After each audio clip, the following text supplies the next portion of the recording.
2018-2019, ça a été une période très difficile et c'est là que j'ai commencé par réfléchir. C'était quoi les causes? On avait de la compétence, mais lorsqu'il s'agit de trouver les ouvriers qu'il fallait, c'était compliqué. Je fais un petit sondage autour de moi avec les quelques entreprises partenaires. Je me rends compte que toutes les entreprises qui étaient dans ce même problème avaient des difficultés à avoir un accès facile aux ressources humaines. C'est là que je me dis, il y a une problématique. C'est ainsi que l'idée de cette start-up que j'ai fondée, que je dirige aujourd'hui, est née, qui s'appelle Edole Africa, qui veut dire, dans notre langue au Togo, qui veut dire il y a du travail en Afrique. Et le concept, c'est qu'il y a du travail en Afrique, pour les Africains et par les Africains. C'est ça le concept. Aujourd'hui, quand tu proposes une solution numérique, c'est d'arriver à trouver le meilleur marketing qu'il faut pour convaincre la cible de l'adopter déjà. Quand tu arrives à le faire, il faut quand même tenir sa promesse. Et dans mon cas, dans le cas de la startup que je dirige, Edole Africa, si aujourd'hui nous disons généralement que en moins de 24 heures, quand tu demandes des ressources, tu demandes un ouvrier, tu fais une commande de matériel pour louer, en moins de 24 heures, tu as une réponse. Mais si le client il vient et il le teste pour une première fois et qu'ils font une première commande, ils n'ont pas la réponse à leur attente, ils n'ont pas la promesse tenue, c'est naturel qu'ils désinstallent l'application. Donc le premier challenge,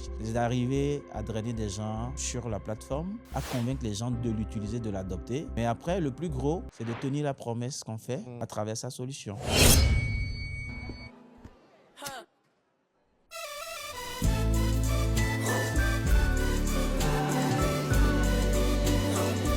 Alors, aujourd'hui, je reçois un entrepreneur togolais, un entrepreneur panafricain, Monsieur Kojo Aïd Otou. Et ce sera un échange assez enrichissant sur l'écosystème digital dans toute l'Afrique, Afrique de l'Ouest, dans tout le Togo, dans toute la Côte d'Ivoire. Donc, j'espère que ce sera un échange qui vous plaira. Et je vais laisser en même temps le temps à mon invité aujourd'hui de se présenter. Alors, comment ça va? Je vais très bien, Alès. Et toi? Ouais, c'est vraiment un honneur de t'avoir sur ce plateau. C'est vrai que c'est la première fois que je reçois un entrepreneur qui est dans la tech, certes, mais qui a un secteur d'activité tout différent. Donc, est-ce qu'on peut avoir l'occasion de savoir un peu plus sur toi? Alors, merci Alès pour l'opportunité et l'honneur.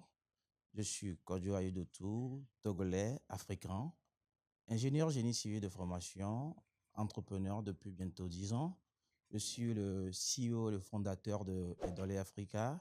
Je suis également cofondateur de Togotech, qui est une synergie des entreprises technologiques du Togo. Super, super. Alors, comment se comporte l'écosystème au Togo, l'écosystème digital? Alors, je dirais, comme tout écosystème digital en Afrique, c'est un écosystème qui est en pleine ébullition. Les acteurs, les différents acteurs sont vraiment en marge pour pouvoir apporter de la valeur, pouvoir permettre à ce qu'on soit au rendez-vous de la technologie mondiale. Voilà. Hmm, hmm. D'accord. Donc, Togo Tech contient combien de startups en son sein et les startups varient selon quel secteur d'activité?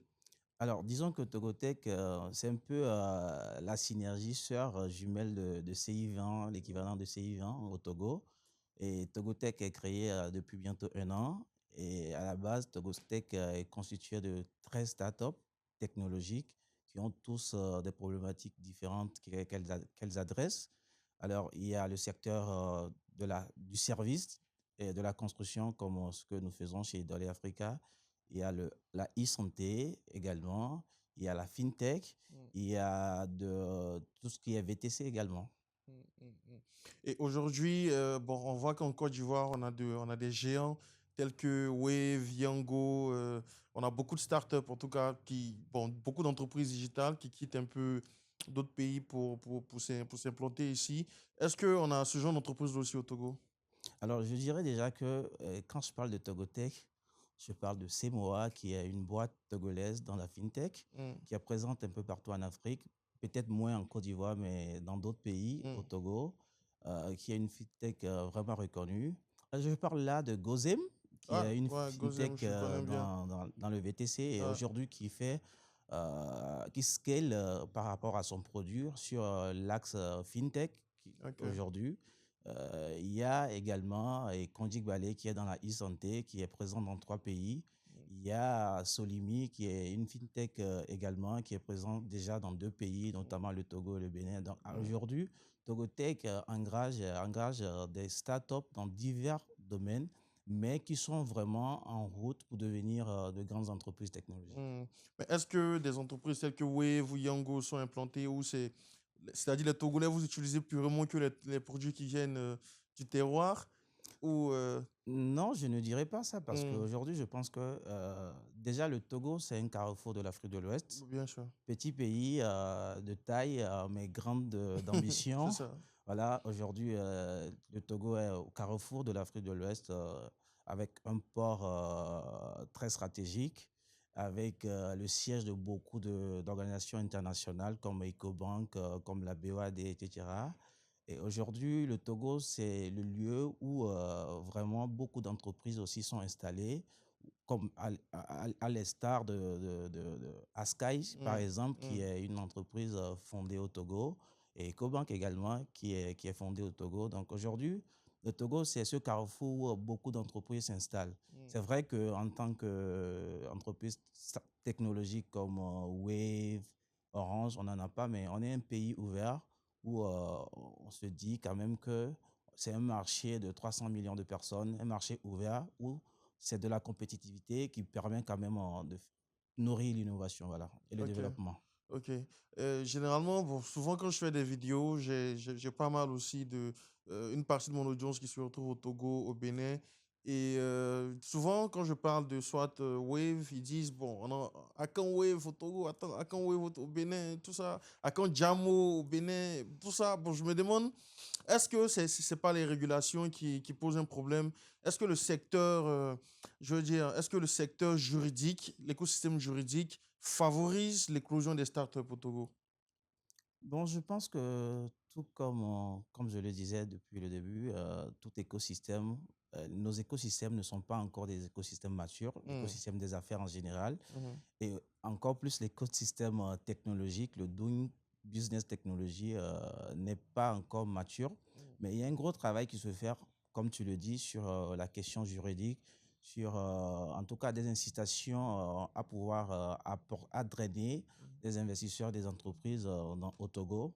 Est-ce que c'est les réglementations? Non, je dirais, à mon avis, à mon humble avis, je pense que il y a peut-être aujourd'hui, disons, Gozem est au Togo. Gozem a commencé au Togo. Gozem a son siège au Togo. Et Gozem, aujourd'hui, le Togo, c'est un sandbox. C'est beaucoup plus un sandbox. C'est le laboratoire où on permet quand même de tester son premier produit, de voir est-ce que ça marche. Parce que de par le marché, la taille du marché, ça fait que quand des entreprises comme Wave, qui ont en Côte d'Ivoire 24 millions d'habitants, un marché estimé à ce niveau, et veulent scaler, le Togo n'est pas tout de suite le marché auquel ils pensent. C'est peut-être pour moi la raison qui hmm, fait que hmm, les entreprises qui ont commencé déjà en Côte d'Ivoire, qui ont pu bâtir une notoriété, lorsqu'elles pensent scaler géographiquement, elles pensent peut-être directement au Sénégal, elles pensent peut-être à d'autres pays où le marché il est plus grand. Pour moi, c'est peut-être l'une des raisons qui fait que des entreprises comme Wave, etc., ne sont pas encore hmm, arrivées au Togo, hmm, mais hmm. Ok, ok. Et bon, souvent, bon, est-ce qu'il y a une petite guéguerre entre Bénin et Togo? Est-ce que c'est dans ma tête? Est-ce que c'est juste pour le buzz ou bien est-ce que c'est réel? Est-ce qu'il y a une compétition entre Togo et non, Bénin? le Togo et le Bénin, tout comme le Togo et la Côte d'Ivoire, c'est des pays frères. Ouais. Et Frère, c'est vrai, mais dans la compétition, on existe, hein? oui, la compétition, je pense que c'est la compétition qui nourrit C'est ça. Ouais. l'innovation et le développement. Donc, sans compétition, il n'y a pas d'innovation ni de développement. Donc, la compétition, oui, je suis d'accord, il y a la compétition.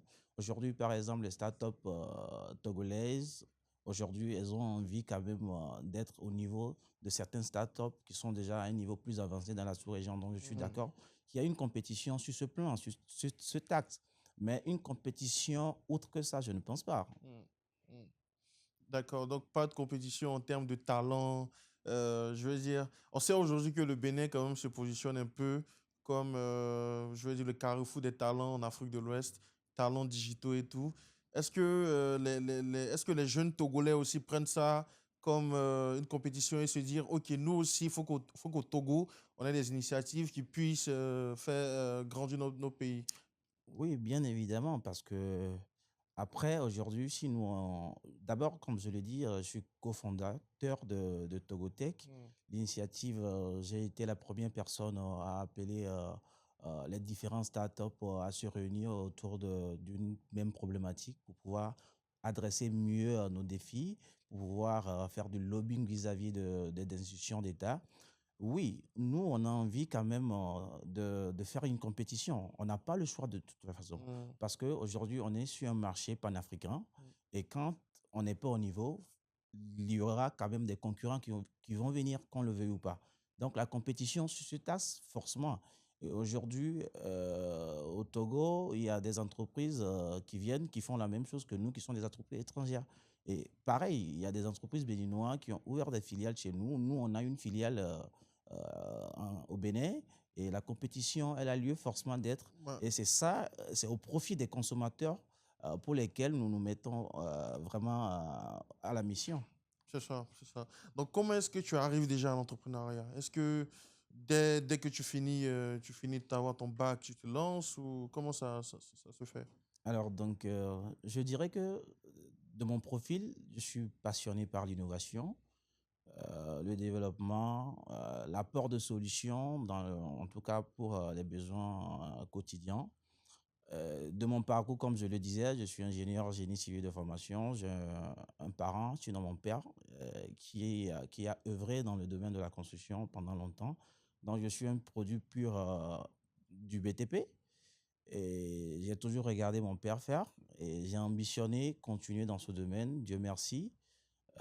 En 2012, je suis sorti de l'école avec une licence professionnelle. Et en 2013 déjà, j'étais opérationnel sur le terrain. Et après 2, 3 ans en entreprise, donc la dernière était Sogea Satom, j'ai décidé d'apporter des solutions dans le secteur de la construction. Parce qu'à l'époque, on avait des difficultés parce que c'était une multinationale. Et dans les multinationales, c'est réputé pour être des process préétablis. Mm. Tu ne viens pas parce que tu as des compétences et tu proposes des solutions pour changer le process qui est préétabli. Les multinationales, elles ont l'habitude d'acheter ou bien de générer ces process avec beaucoup d'argent. Ce qui fait que j'étais très jeune, passionné d'apporter des solutions, des nouvelles manières de faire. Et mes supérieurs hiérarchiques n'étaient pas très alignés avec cette façon de faire et j'avais tout le temps des problèmes, tout le temps des problèmes, ce qui, plus ou moins d'une façon, m'a éjecté de cette entreprise. Mm. Et là, en partant, je partais avec ce mot d'ordre, créer une entreprise avec laquelle je peux innover, je peux apporter de l'amélioration dans le secteur de la construction. Mais tout de suite, je n'ai pas créé cette entreprise. J'ai créé tout de suite une entreprise qui fait dans l'exécution des marchés comme toutes les entreprises classiques. Et c'est pendant l'exécution des projets de cette entreprise que je me rends compte que on avait des difficultés à rendre nos marchés. Et c'était très difficile. On avait les marchés, ce n'était pas ça le problème, mais c'est de rendre ces marchés dans les règles de l'art et dans le respect surtout du délai contractuel. Et Mm. ces deux facteurs sont très importants Mhm. dans le secteur de la construction parce que le facteur temps, il est très important. Le facteur qualité, il est très important. Et c'est comme ça, j'ai eu la première faillite de mon entreprise Mm. en 2019, 2018, 2019. Ça a été une période très difficile avec l'entreprise dont je parlais. Et c'est là que j'ai commencé par réfléchir. C'était quoi les causes? Et là, je me rends compte que on avait de la compétence, mais lorsqu'il s'agit de trouver les ouvriers qu'il fallait, c'était compliqué. Lorsqu'il s'agissait de trouver le matériel d'exécution, c'était compliqué. Je fais un petit sondage autour de moi avec les quelques entreprises partenaires. Je me rends compte que toutes les entreprises qui étaient dans ce même problème avaient des difficultés à avoir un accès facile aux ressources humaines, aux ressources matérielles et aux matériaux de construction. C'est là que je me dis, il y a une problématique qu'il faudrait quand même adresser. C'est ainsi que l'idée de cette start-up que je dirige aujourd'hui, que j'ai fondée, que je dirige aujourd'hui est née, qui s'appelle Edole Africa. Mm. Edole Africa, qui veut dire dans notre langue au Togo, la langue la plus parlée d'ailleurs au Togo, qui veut dire il y a du travail en Afrique. Et le concept, c'est qu'il y a du travail en Afrique pour les Africains et par les Africains. C'est ça le Mm. concept. Mm. Mm. Et en 2020, nous avons lancé Idole Africa, qui fait bientôt 5 ans, en décembre 2020, voilà, on est en décembre, Ouais, qui fait 5 ans jour pour jour dans quelques semaines. Et donc, c'est comme ça que je suis arrivé dans l'entrepreneuriat. Voilà. ouais, ouais, ouais, super. C'est un très beau parcours. On se rend compte qu'entreprendre n'est jamais facile.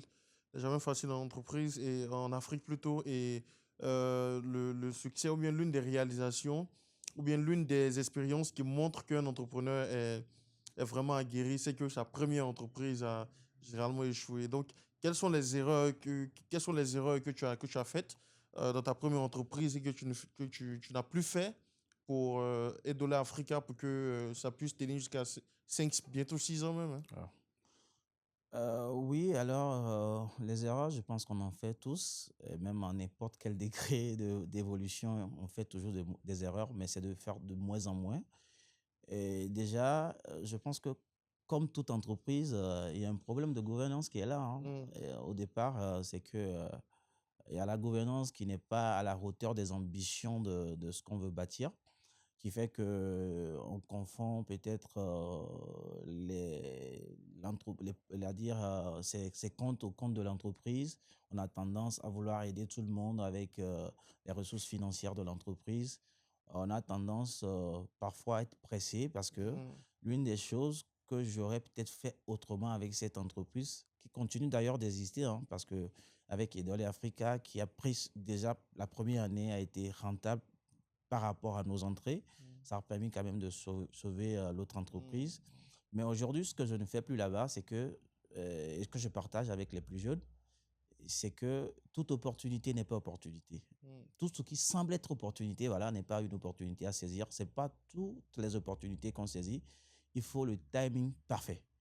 Ce qui fait que, à l'époque, on aurait peut-être, malgré la difficulté d'accès au marché et aux ressources pour l'exécution des marchés, on aurait peut-être allé pas à pas, consolider, ne pas être attributaire de plusieurs marchés à la fois, parce que si les compétences qu'on a, si les ressources qu'on a ne sont pas à la taille des marchés dont on est attributaire, on ne peut pas les exécuter. Donc peut-être aujourd'hui, ce que je fais, ce n'est pas parce qu'on est à la quête de marché que si on nous appelle pour dire il y a un marché de, je dis n'importe quoi, de 200 milliards par exemple de francs CFA, que qu'on va le prendre. On peut le faire autrement en s'associant avec un grand groupe qui a déjà la capacité de gérer ce genre d'enveloppe. mm, Donc, c'est l'une des choses que j'ai appris parce qu'à l'époque, entre 2015 et 2018, on a été attributaire de tellement de marchés. On courait pour gagner des marchés, on courait sur les appels d'offres pour gagner des marchés pendant que l'opérationnel, l'exécution, on mettait moins d'énergie. mm, Ce qui fait que on laissait, à chaque fois qu'on gagnait un marché, on laissait un trou derrière dans l'exécution. Et résultat, à la fin, tous les marchés n'ont pas été exécutés. Et dans l'écosystème de la construction, que ce soit au Togo, au Bénin, en Côte d'Ivoire et au Mali même, où j'ai été opérationnel, lorsqu'à un moment donné, vous ne réalisez pas vos marchés dans les règles de l'art et que vous êtes même attribué de nouveaux marchés, on peut vous résilier et vous retirer ces marchés parce que vous êtes déficitaire vis-à-vis des autorités contratantes. Voilà. mm, mm, mm. Et aujourd'hui, au niveau du Togo, je vois que tu as parlé de Gozem. Je veux revenir un peu sur ça. Parce que, bon, j'ai fait un peu le Bénin. Bon, quand je dis un peu, c'est juste une journée, hein. J'ai fait seulement un seul jour au Bénin et je voyais beaucoup Gozem. Je me dis, est-ce que c'est pas la manière dont Gozem est implanté, est-ce que c'est pas ce qui freine une entreprise comme Yango d'être aussi populaire au Bénin, au Togo comme en Côte d'Ivoire? Oui, peut-être oui, peut-être non, mais de mon point de vue personnel, aujourd'hui, Gozem, comme on l'a commencé s'est implanté premièrement au Togo et après a poursuivi son expansion, sa croissance en scalant géographiquement vers le Bénin et après le Cameroun, après Donc le Gozem Gabon, a commencé au Togo. au Togo, Ça a été cofondé par un Togolais? non, cofondé par des Français. Ok. Et avec au sein un Ivoirien et qui est aux commandes. Et voilà, donc après, ils ont ouvert dans plusieurs pays, sans venir par exemple en Côte d'Ivoire. Mm, Bon, je pense que tout est question d'analyse concurrentielle parce que il faut comprendre le marché sur lequel on va. mhm, Aujourd'hui, euh, nul ne dit qu'ils ne vont pas venir en Côte d'Ivoire, mais la situation prise inversement, je dirais que peut-être oui, parce que les racines et le niveau de maturité de Gozem sur le marché, ces marchés togolais et béninois font que Gozem a une longueur d'avance. Donc, s'il faut venir, c'est qu'il faut peut-être mettre les bouchées doubles pour pouvoir pénétrer ce marché. Peut-être c'est ce qui fait que Yango, par exemple, mais je précise que Yango est venu au Togo. mhm. Yango a ouvert au Togo, je pense, cette année ou l'année passée. Bon, en tout cas, il n'y a pas très longtemps. Yango est venu au Togo et au Bénin, mais je ne sais pas pour quelles raisons ils arrivent quand même pas à s'imposer comme ils le font, par exemple, en Côte d'Ivoire. Est-ce que c'est pas dû à l'habitude des utilisateurs? Ça dit peut-être que vous êtes déjà habitué à vous déplacer, je veux dire, avec Gozem. Donc pourquoi qu'est-ce que Yango va proposer de plus pour que vous ayez sur cette application? Peut-être que c'est ça. Je me dis peut-être que c'est ça, mais après le client c'est cette personne qui calcule par rapport à ses avantages. Si aujourd'hui Yango arrive sur le marché, propose mieux, bon, Mhm, moi en tant qu'utilisateur, j'irai par mhm, exemple. mhm. Je ne sais pas si tu vois un peu. Bien sûr. Donc je pense que Gozem a su continuer par apporter la solution, améliorer son offre sur ses marchés. C'est ce qui fait que aujourd'hui, peut-être pour ses concurrents, c'est un peu compliqué pour eux de venir. Sinon, le client, il n'est pas fidèle forcément parce que le client, il voit ce qu'il arrange. Il fait le ratio qualité-prix. Et quand il est plus satisfait quelque part, il partira. Donc, c'est beaucoup plus axé pour moi sur le sujet de la satisfaction client que Gozem arrive Mhm, à adresser. Et c'est ce qui peut-être fait. Moi, j'ai installé Yango, par exemple. Je l'ai testé une, deux fois. Et par exemple, pour mon cas, c'est parce que quand je l'essayais au Togo et au Bénin, c'était difficile parce que parfois, je ne trouvais pas rapidement. Par contre, en Côte d'Ivoire, on a un véhicule de service que je n'utilise pas, que j'utilise rarement parce que d'abord, moi, c'est difficile pour moi de conduire dans votre circulation ici. ah J'arrive ouais. pas. Non, non, Pourquoi? c'est très compliqué. Il Les y a trop voitures, les d'embouteillages, c'est voitures ça? sont très derrière les unes les autres. Il faut être 100% habile, sinon tu cognes quelqu'un ou bien on ne te cogne pas derrière. Donc, c'est un peu compliqué pour moi. Mais du coup, je laisse parce que j'ai de l'accessibilité sur Go et sur Yango. Quand je veux commander un taxi Yango, c'est que j'ai la probabilité d'avoir une dizaine de choix tout de suite. Et en moins de 2 minutes, 3 minutes, généralement en moyenne, c'est 5, 6, 7 minutes, j'ai un taxi qui arrive et je pars. Donc, pourquoi est-ce que je dois me déranger pour prendre ma voiture si je peux avoir cette facilité au vu de la contrainte que moi j'ai de conduire dans votre trafic ici? Mm. Donc, oui, parce que j'ai cette facilité, quand je pense me déplacer, je pense tout de suite Yango. Mais inversement, à Lomé, quand j'ai essayé ça, j'avais du mal à trouver de la C'est disponibilité. justement ce problème au niveau de l'œuf et de la poule. Voilà. Parce que Yango, quand ils viennent sur un marché, ils cherchent plutôt à savoir, à convaincre je veux dire, les conducteurs. Oui. Donc, je suppose que si Yango s'est implanté au Togo, peut-être l'année passée, ils ont forcément fait un peu comme en Côte d'Ivoire, hein, avec des offres alléchantes pour aider, pour attirer le maximum de conducteurs sur la plateforme. Parce que quand l'utilisateur vient, il ne veut pas attendre. C'est Non. justement pour ça, c'est-à-dire éviter la frustration Oui. d'aller au bord du goudron, arrêter un taxi. Donc, si Yango n'arrive pas à tenir cette promesse de te livrer un taxi dans les 2 3 minutes, il n'y a pas de raison. Alors que si Gozem est déjà bien implanté, vu qu'il y a, je veux dire, il y a sûrement assez de chauffeurs. Est-ce qu'il y a il y a des taxis aussi sur Gozem ou c'est que des motos? Non, il y a des taxis. Voilà. Aujourd'hui, Gozem, il adresse beaucoup plus le sujet des taxis, hein. OK. Ils ont une promotion, en tout cas, qu'ils Mais ils ont font. commencé par les motos. Ils ont commencé par les motos. OK, OK. Ça marchait plutôt bien, hein, Ouais, depuis ça le marche. départ. Ça marche. Aujourd'hui, Gozem, il n'y a pas longtemps, ils ont un siège qui est vraiment à la hauteur de leurs ambitions. Un siège, en tout cas, Il faut faire des recherches pour voir la taille du siège. Ça marche plutôt bien. Et ils sont, je pense, en tout cas, en train de faire de grandes choses, en tout cas sur les pays où ils sont. Voilà. Ok, super. Actuellement, quels sont les challenges oui, quels sont les challenges des start qui veulent lancer une entreprise ou une application au Togo? Bon, déjà, parlant d'une solution numérique, une application, le problème récurrent qu'on a, en tout cas au Togo, c'est le niveau d'adoption des plateformes, des solutions qu'on propose, c'est le niveau d'adoption.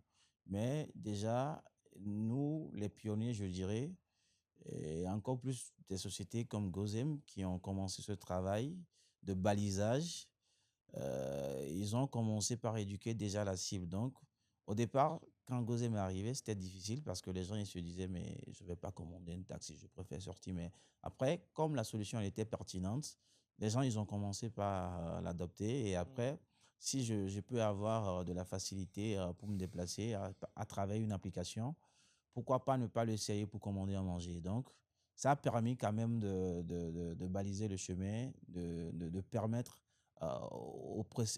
au suivant d'avoir quand même, de profiter de tout cet avantage.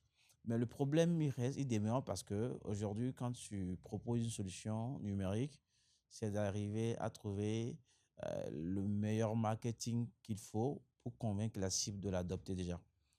Et après, quand tu arrives à le faire, il faut, il faut quand même tenir sa promesse.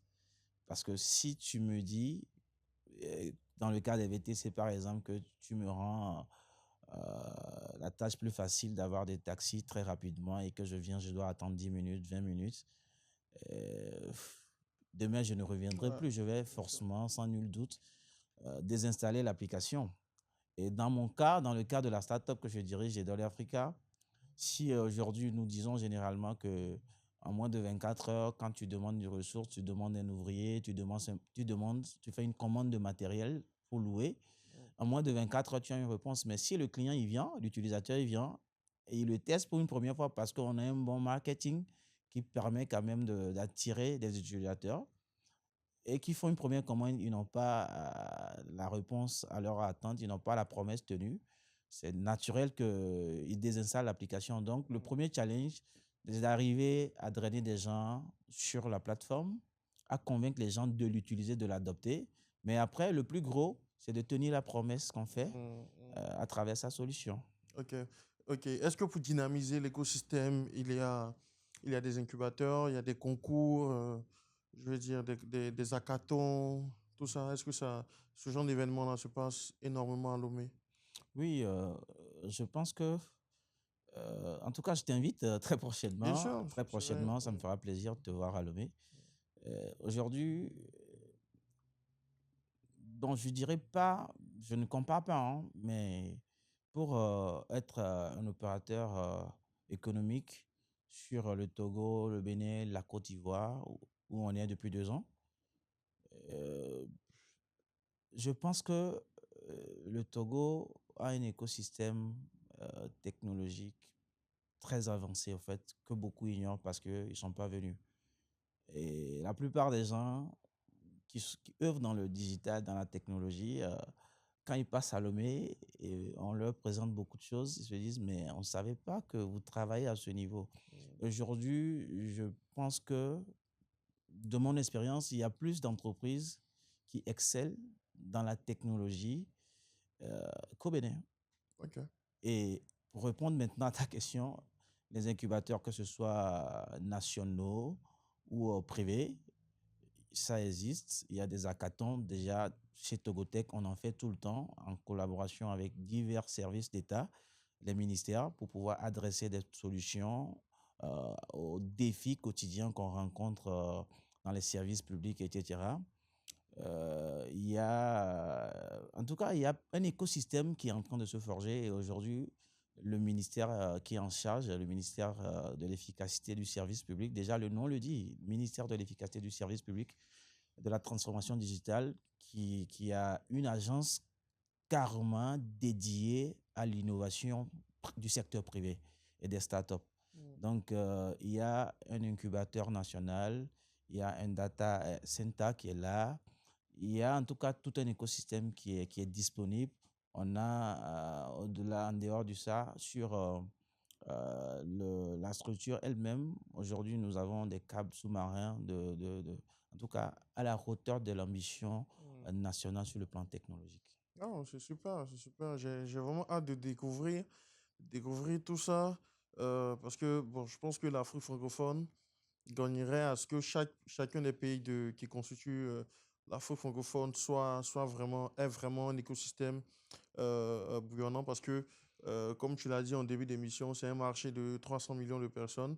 Donc, si chaque pays éduque ses utilisateurs, aujourd'hui, peut-être une start-up qui naît en Côte d'Ivoire peut adresser des problèmes qui sont au Togo, au Sénégal, au Bénin, au Mali, au Burkina. On peut considérer que c'est en fait un seul pays, donc un seul marché. Parce que c'est ce qui fait la force du Nigeria aujourd'hui. Une seule constitution, une seule juridiction, une seule langue, tout ça, ça permet de dynamiser facilement un écosystème. Donc j'attends ton invitation, ça me fera plaisir d'y être. Et à côté de ça, je veux savoir, tu es venu en Côte d'Ivoire pour un événement précis ou Edolé Africa est déjà en Côte d'Ivoire? Qu'est-ce que nous vaut l'honneur de ta visite? Alors, comme je le disais, je suis panafricain Ouais. de vision. Et d'abord, le nom le dit, Edolé Africa, ça veut dire il y a Il y a du travail travail en en Afrique. Afrique. Et quand nous avons lancé il y a 5 ans, l'ambition était quand même de nous étendre, de faire une expansion dans les pays d'Afrique. Et nous avons eu la chance d'être présents sur les plus grands marchés du Togo, dans le secteur de la construction, où nous avons accompagné les plus grands groupes, notamment Sogia Satom sur PIA, qui est un projet d'État, et de grandes entreprises, de grandes enseignes françaises, de grandes entreprises togolaises. Et aujourd'hui, on est arrivé à être très rentable très rapidement dès les premières années. C'est vrai qu'initialement, dans notre plan de croissance et dans notre plan stratégique, c'était dit après 5 ans, mais le secteur de la construction, et comme on le disait depuis le début, c'est un marché presque unique, avec quelques différences près par pays, mais c'est un marché unique. Et le secteur de la construction le dit encore plus clairement. Quand on a une entreprise de BTP qui est au Togo, elle peut facilement se retrouver dans tous les pays de la sous-région, très facilement, et ça va très vite. Ce qui fait que quand un client de Dolly Africa est satisfait et qu'elle a une filiale ou bien que la maison mère est dans un autre pays, elle peut tout de suite vous dire, je veux que vous veniez avec vos solutions. Voilà, donc c'est comme ça qu'on a anticipé sur notre expansion. Et le 29 février 2024, nous avons fait le lancement de la filiale, la première filiale de Dolly Africa en Côte d'Ivoire, ici à l'hôtel Azalaï, Mm. où on a rassemblé en tout cas les plus grands acteurs de la construction ici. Et nous avons échangé avec eux. Nous avons présenté notre solution, notre vision, la mission qui est derrière, et qu'ils ont adopté. Et voilà, bientôt 2 ans qu'on fait ici. Et pourquoi je suis là? Je suis là dans le cadre plus ou moins de la clôture de l'exercice avec les équipes en place, le dirigeant en place sur la filiale, pour voir un peu les manquements. Et d'abord, je viens chaque fois. Mm. Je suis fréquent en Côte d'Ivoire. Ok. Je viens généralement une fois chaque 2 mois, une fois chaque 3 mois. Ça dépend de mon agenda. Et là, je suis là sur la clôture de l'année pour voir un peu les difficultés, etc. Mais également pour préparer l'année 2026, qui est pour nous l'année où on va vraiment nous imposer sur la niche sur laquelle nous sommes. On a pris 2 années pour analyser le marché. Les marchés, c'est un marché sous-régional, mais avec quelques différences. Le marché togolais n'est pas particulièrement le même marché ivoirien. Le marché ivoirien, par exemple, il est plus grand, il est plus mature. Quand, par exemple, au siège au Togo, je mets 10 millions dans une campagne, je pense qu'il n'y a personne qui le rate. je passe partout, on me parle de la campagne.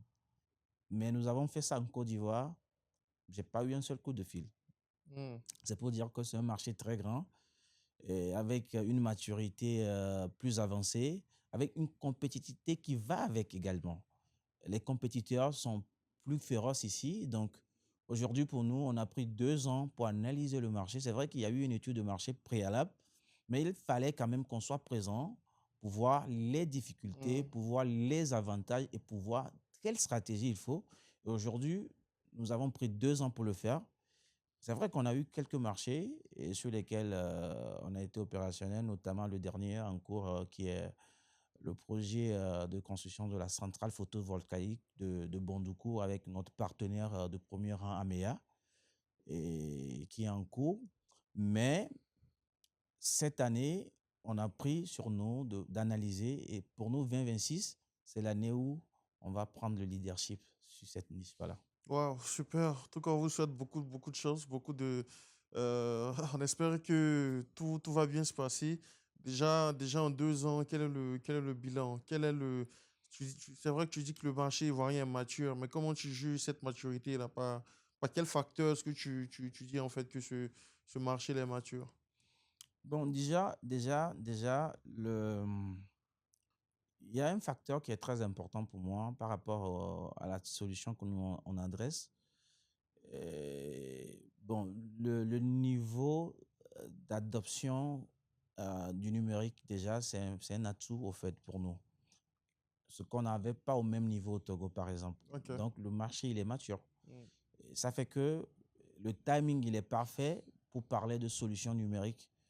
Déjà, il faut noter que le secteur de la construction, c'est l'un des secteurs les plus traditionnels au monde et où, quand on apporte de l'innovation, c'est difficile à adopter. Mm. Donc là, on a cette facilité qui est un plus ici, niveau de maturité. Mais par contre, je pense que nous, sur notre première année, on a rencontré un problème majeur. Mm. Et le problème déjà, c'était quoi? Au Togo, par exemple, quand nous avons lancé, on a fait les formalités administratives de l'entreprise, on a créé l'entreprise, on a créé la solution, on a fait une conférence de presse, on a lancé notre solution. Et après, nous, derrière, on s'assure quand même qu'on ait un système avec toutes les sécurités qu'il faut pour que les clients ils puissent payer à travers, etc. Mais à l'époque, il n'y avait pas de contrôle sur la gestion des données personnelles, par exemple. Là, c'est un exemple, par exemple. Et donc, nous, quand je fais 1 an de visite, de mission, de réunion en Côte d'Ivoire ici avec les différents acteurs, on ne me parle pas, par exemple, de l'RTCI qui doit délivrer un agrément sur la gestion de données personnelles. Et à la veille du lancement, le 29 février 2024, on a pris une régie publicitaire pour mettre des panneaux en ville. Et à la veille, la régie m'informe que la campagne ne peut pas se faire. Et quand je cherche à savoir, on m'explique que l'RTCI n'a pas donné l'aval pour qu'on puisse, parce que c'est une solution numérique qu'on adresse. Ce qui veut dire qu'on va collecter des données personnelles à travers nos solutions. Et comment est-ce qu'on le gère? La RTCI doit auditer la solution avant d'en donner un agrément. Donc, conséquence, vous ne pouvez pas utiliser votre application en Côte d'Ivoire. Et moi, à l'époque, je pensais que c'était quelque chose qui pouvait se faire rapidement en une semaine. Mais je te promets, si ce n'est l'intervention de certaines personnes, dont Steven Bedi, le premier président du CI20, que je salue, qui a donné un gros coup de main. Peut-être qu'aujourd'hui, on n'aurait pas cet agrément parce que ça prend du temps.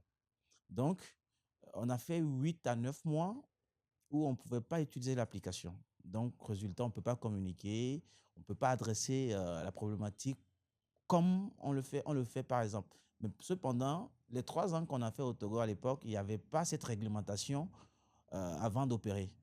Je veux dire que c'est maintenant que c'est arrivé. Donc, du coup, la Côte d'Ivoire avait ce niveau d'avance qui fait que on n'avait pas cette information et on est venu avec la même solution qu'on adressait. Et résultat, on a fait 10 mois sans vraiment opérer. Donc là, c'est loin des exemples, par exemple, qui fait que au niveau de la maturité, ça peut être un frein comme un avantage. Voilà. C'est vraiment important. Et ça montre aussi l'importance de pouvoir maîtriser un marché avant de s'y lancer. Oui, oui, oui, oui, c'est très important. Je l'ai dit tantôt, j'ai fait un an des allers-retours pratiquement. Je pense que en 2023, j'ai fait presque 6 allers-retours entre Lomé et Abidjan. J'ai eu 6 séjours ici avec des réunions intenses, des sondages intenses. Mais parfois, on peut ne pas avoir toutes les informations, Ouais. ce qui est un peu dommage. Mais comme tu le dis, c'est très important quand même de mettre plus de moyens pour pouvoir en tout cas baliser la voie, avoir les informations en tout cas basiques nécessaires pour empêcher ce genre de cas. Voilà. Ouais, ouais. Donc, qu'est-ce que Edola Africa fait concrètement? Alors, la partie intéressante. Nous, on est un peu comme, je le dis souvent, on est un peu comme le Alibaba dans la construction, on est un peu comme le Amazon dans la construction, on est un peu comme le Yango, le Gozem dans la construction. Ok, je vois déjà le truc. Voilà. Marketplace. Une marketplace, Ok, un peu, mais avec beaucoup plus d'options. ok. Nous, on connecte à travers notre solution l'offre à la demande. Le besoin, il est là, la ressource, elle est là. C'est-à-dire les entreprises de construction, ils ont du mal à trouver les ouvriers, ils ont du mal à trouver le loueur parfait qu'il faut. Pas que le loueur, mais le loueur parfait qu'il faut, l'ouvrier le plus compétent qu'il faut, le matériau de travail le plus adapté qu'il faut.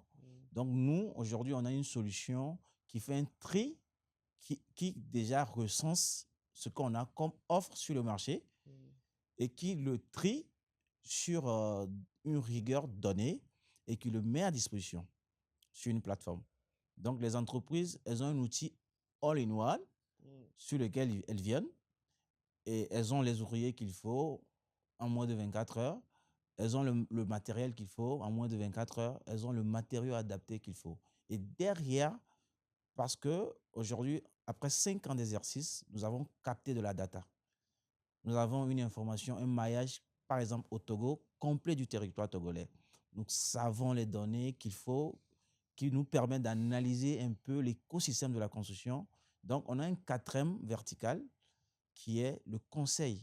Donc, aujourd'hui, les entreprises de construction qui sont dans notre portefeuille, déjà, à la phase de soumission de marché, elles peuvent venir sur notre plateforme pour avoir les informations les plus pertinentes qu'il faut pour leur permettre d'avoir l'offre la plus compétitive. Ça veut dire qu'on a une valeur ajoutée déjà, même avant l'attribution du marché. Vous êtes une entreprise, vous avez besoin d'informations réelles, le prix des ouvriers, le rendement horaire d'un ouvrier, d'un type d'ouvrier, d'un architecte, d'un ingénieur. Vous avez besoin d'un rendement horaire par rapport à un engin. Vous avez besoin de voir le prix d'un engin. Vous avez toutes les informations. Vous avez besoin de voir quels sont les matériaux qu'on peut trouver facilement au Togo, en Côte d'Ivoire, au Bénin. Vous avez toutes ces informations sur la plateforme qui vous gratuitement, que vous avez, qui vous permet déjà de faire votre soumission, votre proposition et d'être attributaire. Maintenant, quand vous êtes attributaire, l'idéal est de revenir vers nous. Et quand vous revenez vers nous, vous avez une accessibilité, en tout cas une accessibilité à toutes ces ressources qui vous permettent de ne pas perdre du temps. Je le dis souvent, les entreprises de BTP n'ont pas pour vocation, sinon n'ont pas la compétence. Leur cœur de métier, ce n'est pas la gestion des ressources humaines. Ce n'est pas la logistique. Et ce n'est pas, oui, c'est pas la ressource humaine, la gestion des ressources humaines, et ce n'est ni la logistique. C'est la technicité pour appliquer, pour construire, en fait. Donc, généralement, elles ont du problème à avoir les ouvriers qu'il faut pour avoir les profils qu'il faut. Et c'est ce qui se fait que ces entreprises, elles confient généralement ça à des cabinets de ressources humaines, à des cabinets de chasse de tête. Mais encore là, où est-ce qu'on est pertinent, nous?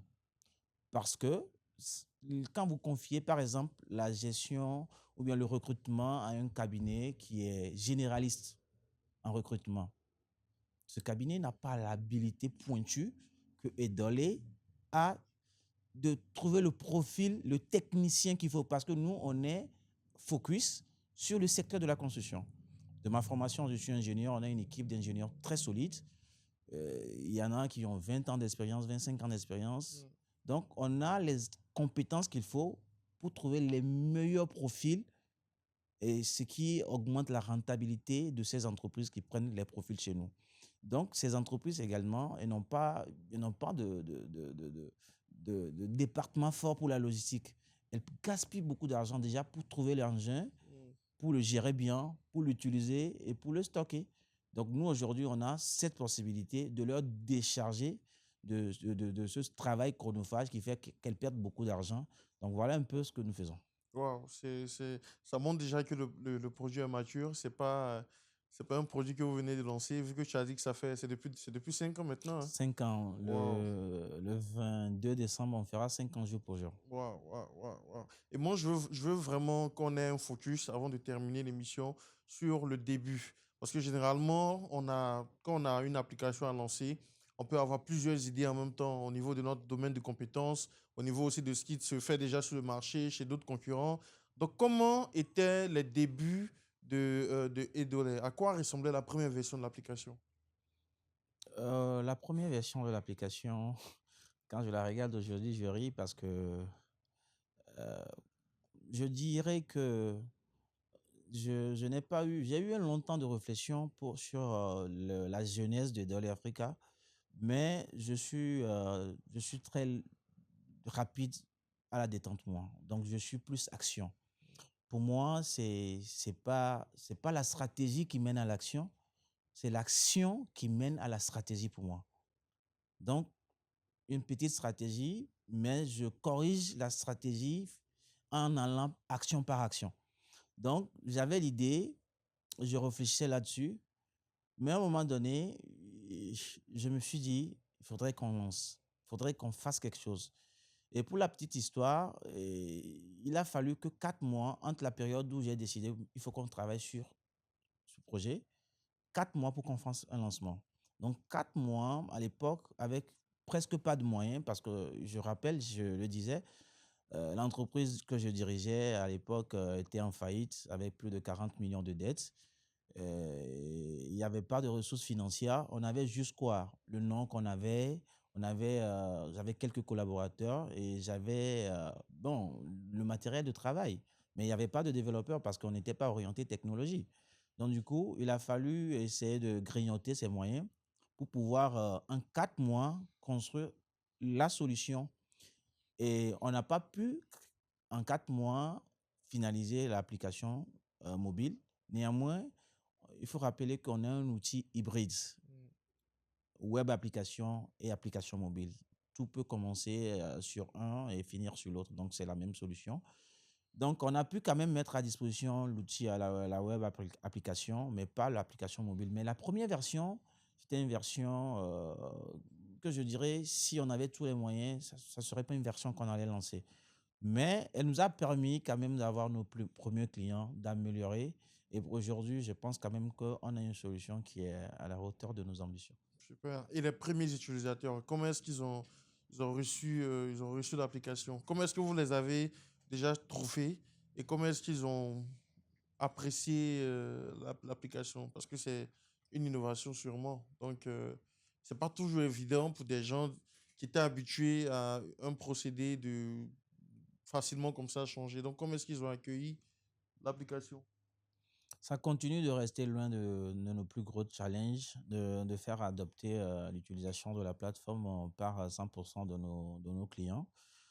Mais il faut dire que les premiers utilisateurs, ils étaient venus pour tester, pas forcément pour commander. Donc, les premiers qu'on a adressés et à qui on a parlé de notre solution, c'était pour voir déjà c'est quoi l'expérience utilisateur qu'ils pouvaient avoir sur la plateforme. Je le disais tantôt, elle n'était pas parfaite, l'application à l'époque au lancement. Il y avait quelques petits soucis, quelques bugs qui ont été quand même recensés par ces utilisateurs qui nous ont recensé cela et on avait une équipe qu'on a mis en place qui corrigeait au fur et à mesure. Mais ce que nous avons fait pour ne pas perdre ces utilisateurs depuis la première année, c'est qu'on a permis quand même que si dans le processus de commande, par exemple, lorsqu'il y a un bug qui arrêtait le processus, bien qui créait de la lenteur dans le processus, on leur permettait quand même de terminer le processus hors application.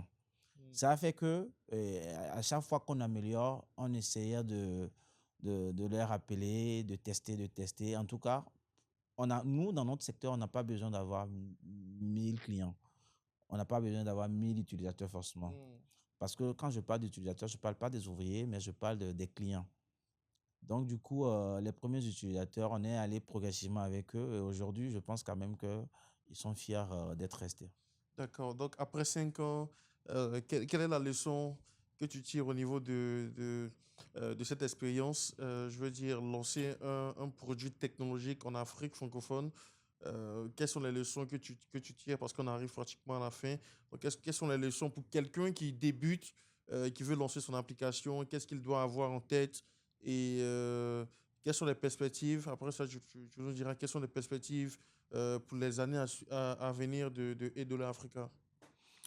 Je pense que aujourd'hui, euh, on est à la quatrième révolution économique Mm. et l'Afrique a raté plusieurs révolutions mondiales. Dans la dernière, c'était la révolution industrielle. Aujourd'hui, c'est la révolution technologique et ça serait un gros péché d'être à l'écart de ce rendez-vous. Et l'Afrique était le seul continent qui n'était pas au rendez-vous sur les révolutions antérieures. Donc aujourd'hui, je pense que c'est très important que tout Africain, autant qu'il peut, puisse avoir un regard particulier sur la technologie. Et très rapidement, il y a aujourd'hui, on parle du sujet de l'IA qui est pour moi aujourd'hui un détail très important, un élément très important, un détail, un élément très important qu'il faut intégrer. C'est une corde qu'il faut forcément avoir son arc, qu'il faut ajouter. Et on ne peut pas se permettre de rater. Donc, tout Africain qui peut s'orienter vers la technologie a intérêt à le faire. Parce que euh, tous les business sont en train de migrer, même les entreprises les plus classiques aujourd'hui sont en train de financer la R&D. Donc aujourd'hui, une personne qui met à l'écart la technologie, je pense qu'elle ne fait que cesser de vivre. Donc il est très important que tout jeune rêve grand et pense en tout cas, à ajouter la technologie à ce qu'il fait déjà.